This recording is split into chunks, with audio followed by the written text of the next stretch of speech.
Did you know that many of your favorite Hollywood icons lived entire lives behind locked doors, concealing truths that the world would only discover decades later? Some embraced the public eye, others never revealed their most intimate selves, even in death.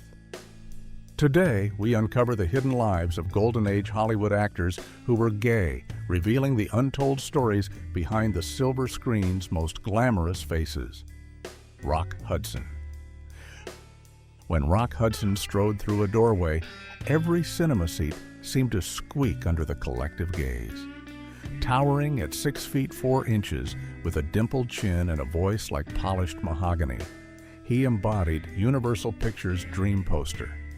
Yet off-screen, Roy Fitzgerald, his birth name, lived behind a door with 2 locks. Studio fixer Henry Wilson meticulously sculpted his public persona, drilled him in masculine posture, arranged secretive lovers to act as assistants, and in 1955 orchestrated a whirlwind marriage to Phyllis Gates the moment Confidential magazine threatened exposure.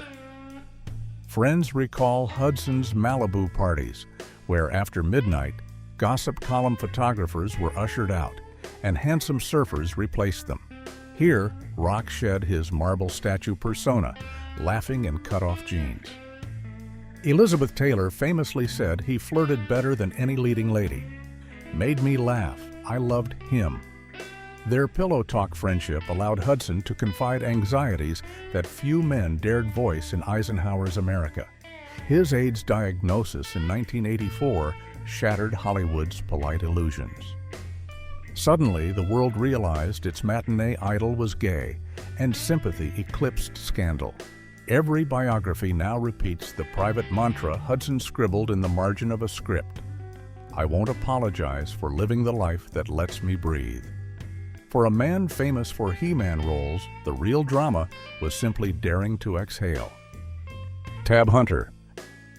Adolescent blonde hair, a shy grin, and cheeks dusted with perpetual summer, Tab Hunter looked like a 1950s high school yearbook come to life. Warner Brothers capitalized on his innocence, yet panic ensued when police caught him at a Hollywood party rife with male dancers. Agents hustled him out the back fence while paparazzi captured the hem of his Letterman jacket. Studio boss Jack Warner quickly devised a PR romance with Natalie Wood, sending Hunter to the Coconut Grove, smiling so wide his jaw cramped. Wood later joked she deserved overtime pay. Off-screen, Hunter was falling for another rising star, Psycho's Anthony Perkins. They roller-skated at midnight around Paramount's backlot, trading scripts and secret love letters, climbing out separate cab doors to dodge columnists. Decades later, Hunter's memoir Tab Hunter Confidential revealed these hidden romances, panic attacks, and a charming side note: his pet horse Harlow never cared who I kissed. When the book hit shelves in 2005, critics hailed it as the sunniest coming-out story Tinseltown ever told. After half a century, Hunter finally waved, riding into the open-air Anthony Perkins. Anthony Perkins is forever frozen as Norman Bates, thin frame, awkward smile, and mother issues. Yet the scariest part of his life was Universal's publicists. Shy and intellectual, Perkins spent off hours in New York coffee shops practicing French verbs and sketching costume designs. Broadway director Joshua Logan introduced him to Tab Hunter at a beach party, and the connection clicked. They traded monologues for horseback rides, yet the romance could not survive the rumor mill. Perkins' own agent warned even a whisper could reduce him to summer stock salaries. Perkins perfected the art of the hetero facade, staged lunches with Audrey Hepburn, hand-holding premieres with Victoria Principal, all while meeting men discreetly in Central Park. Alfred Hitchcock ironically encouraged this behavior, telling reporters, "Perkins never brings girls to set. He stays in character." Later, Perkins married photographer Barry Berenson, a union that gave him 2 sons and breathing space. Yet private journals, leaked posthumously, revealed he still dreamed of Tab Hunter's surfer laugh. Perkins died of AIDS in 1992, a man who lived in a house of locked doors much like the Bates Motel. Ramon Novaro. Picture 1920s theater lobbies, velvet curtains, jazz trills, and posters of Ramon Novaro's soulful eyes promising exotic passion. MGM marketed him as the Latin lover who could seduce without touching. Off-camera, Mexican-born Novaro preferred quiet dinners with composer Lionel Barrymore and intimate soirees where Cole Porter played piano. Studio chief Louis B. Mayer feared a same-sex scandal might dethrone Valentino's box office heir, assigning bodyguards more for surveillance than protection. Novaro dodged arranged dates by citing devotion to Catholic prayer, once telling a pushy columnist, "My only mistress is the rosary." Tula Bankhead teased, "Rosaries don't stroll hand in hand along Santa Monica Pier at midnight, darling." In 1968, Novaro's life ended tragically when two men, lured by rumors he kept cash in a silver goblet, beat him to death. Despite this, historians note his diaries overflow with gratitude. "If fame was camouflage, it still let me kiss beautiful men beneath the moon." His on-screen chariot races roared, but it is his whispered moonlit kisses that echo loudest in silent film lore.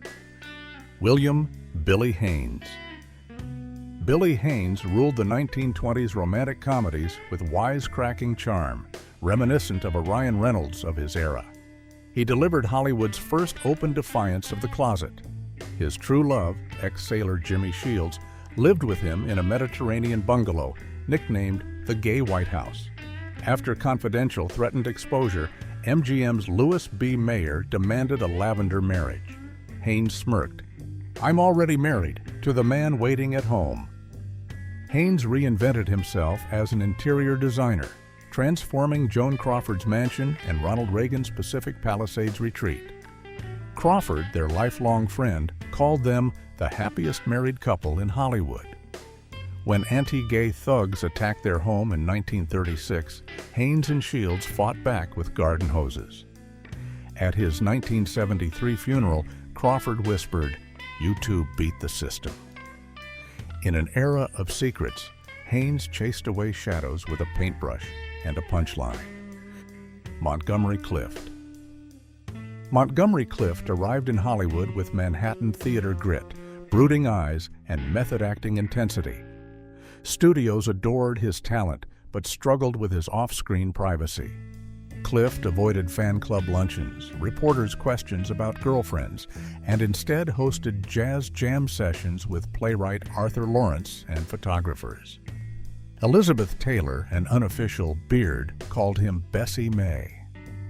During From Here to Eternity, studio handlers tried to pair him with starlets. Clift sidestepped with Southern charm. A 1956 car crash shattered his face and his concealment, and painkillers and guilt-dominated headlines. Yet on screen, he poured that secret ache into immortal performances. Posthumously, an essay he drafted but never published reads, "The saddest thing I know is loving quietly, the happiest too." A blueprint of the method actor's soul. Sal Mineo burst into rebel without a cause. As Plato, a puppyish figure radiating heartbreak that felt disturbingly real. Off-screen, he nursed a crush on James Dean, spilling private feelings into his diary. "He looks at me, and I forget my lines." Warner Publicity insisted on double dates with Natalie Wood. Sal Mineo dutifully posed, but later joked, "Nate and I spent every drive talking about how handsome Jimmy was." The 1960s were unkind to a boyish idol who never fully embraced macho roles. Salmano pivoted to theater, embracing edgier parts, including Fortune and Men's Eyes, where he played openly a gay inmate. Critics hailed his bravery, while Hollywood largely shrugged. Despite minor comebacks, financing independent passion projects remained a struggle, many drawn from gay literature. On a February night in 1976, returning from rehearsal, Sal Mineo was stabbed outside his West Hollywood apartment. Initially suspected as a hate crime, police later arrested a mugger unaware of Sal Mineo's fame. The tragedy cemented his status as Hollywood's eternal lost boy, yet fans celebrate the courage of an actor who turned rumor into art long before it was fashionable. Cary Grant. Cary Grant possessed the grin of a Cheshire cat, seemingly knowing everyone's secrets. Born Archie Leach, he shared a Santa Monica beach house with fellow actor Randolph Scott throughout the 1930s. Gossip columns dubbed the home Bachelor Hall, printing photos of the pair in matching aprons, grilling steaks. Studio chiefs winced. When Hedda Hopper probed about wedding plans, Grant replied, "Who says I'm not married to Randolph?" Papers printed the quip, later sanitizing it as "in the business sense." To dilute suspicion, Paramount arranged romances with Carole Lombard, and later Barbara Hutton. Even after 5 marriages, Grant clung to Randolph's lifelong friendship. Ex-wives joked their biggest rival was a lanky cowboy in the guest room. Letters between Grant and Scott reveal inside jokes about their cottage hideout and a cocktail recipe titled Two Bachelors in Love. Cary Grant died in 1986, never labeling himself, yet his letters toast a bond deeper than any script. James Dean. James Dean hurtled across screens and highways like a meteor, dazzling, dangerous, and gone too soon. His sexuality remains Hollywood's most debated mystery. Before fame, Dean reportedly accompanied radio director Rogers Brackett, exchanging friendship and perhaps affection for mentorship. Gossip writer Joe Haynes claimed Dean confessed bisexuality during a drunken New York evening. "Why should I care what people think? I'm not going to live forever." On the Warner lot, Dean raced motorcycles with stuntman Bill Hickman and snuck into repertory theater where male dancers practiced barefoot. Occasionally he joined, citing research. Studio narratives pushed the myth of romance with Pier Angeli, photographed brooding outside her wedding to another man. Dean quipped, though maybe Pier loved Jimmy the Myth, not Jimmy the Mess. His Porsche crash at 24 froze myths in place, yet a safety deposit box left behind contained poems signed with male initials and a photo of Dean kissing an unknown man. Whether friend or lover, Dean's legend persists, a rebel who refused every label but alive fast now. George Nader. George Nader belonged to the galaxy of 1950s beefcake stars. Square jaw, bright smile, startlingly gentle manner. Universal positioned him as the next Rock Hudson, yet both shared mentor agent Henry Wilson, who specialized in closeted talent. When Confidential threatened Hudson, Wilson reportedly sacrificed Nader, passing an unfounded rumor to protect his star. Studios quietly iced Nader, relegating him to B Pictures and later German sci-fi television. Yet he lived openly with lifelong partner Mark Miller and their Doberman Arno, hosting Sunday brunches famous for bottomless sangria and whispered jokes about Hollywood blacklists. In 1978, George published Chrome, a futuristic novel starring 2 male lovers, arguably the first sci-fi bestseller featuring overt gay romance. When asked if he feared backlash, Nader replied, "I've already lost one career to rumors. Why not gain a new one with truth?" Fans now celebrate him as a queer literary trailblazer, proof that courage and creativity can leap from studio reject pile to lasting legacy. Tyrone Power. Tyrone Power swashbuckled through the 1930s in The Mark of Zorro, fencing villains and fluttering eyelashes. Publicists fashioned him as Hollywood's handsomest man, obscuring his close friendships with Broadway's most handsome men. Wartime service in the Marines introduced companions who shared foxholes and private jokes. Letters hinted at deep bonds filled with coded longing. After the war, rumors linked him to Cesar Romero. Columnists noted Power and Romero vacationed together in Havana, absent of female companions. 20th Century Fox engineered marriages to French actress Annabella, and later Deborah Menardos. Even Annabella admitted Tyrone's favorite pastime was late-night chats with male friends over cognac. Power died on set in 1958, collapsing from a heart attack while sword-fighting George Sanders. Among his belongings, a leather diary listed the birthdays of close male pals and a pressed gardenia from Romero's hillside home. Whether lovers or comrades, Tyrone's charisma on screen masked a heart that loved with the same swashbuckling intensity. Van Johnson. Van Johnson, MGM's wartime poster boy, sold war bonds and inspired fans to pen scented letters. Yet behind the freckles and choir boy grin lay clandestine adventures. A 1943 car crash left him scarred. Rumors circulated that he spent recovery time not with a nurse, but dancer Keenan Wynn, whose wife, actress Eve Abbott, was later married off to Van in a studio-orchestrated lavender marriage. Van played the devoted husband in fan magazines, but insiders remember poker nights in his dressing room filled with handsome chorus boys. After divorce, Johnson relocated to Palm Springs, sharing a home with decorator Charles Boswell, casually calling him my roommate of record and cook extraordinaire. Johnson never publicly came out, but once quipped on a late 1970s talk show, "Freckles hide a multitude of secrets." Fans laughed, unaware they were witnessing perhaps the subtlest public wink of MGM's golden boy, Richard Chamberlain.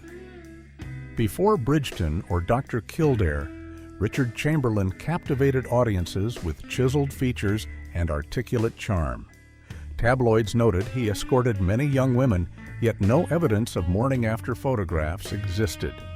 In Hawaii, he purchased a secluded estate, Paradise Found, where he lived with actor-producer Martin Rabb. In 1986, the pair starred as lovers in Allan Quatermain, a rare case of a closeted star acting opposite his real partner. Outed by advocates in 1989, Chamberlain initially panicked, issuing denials.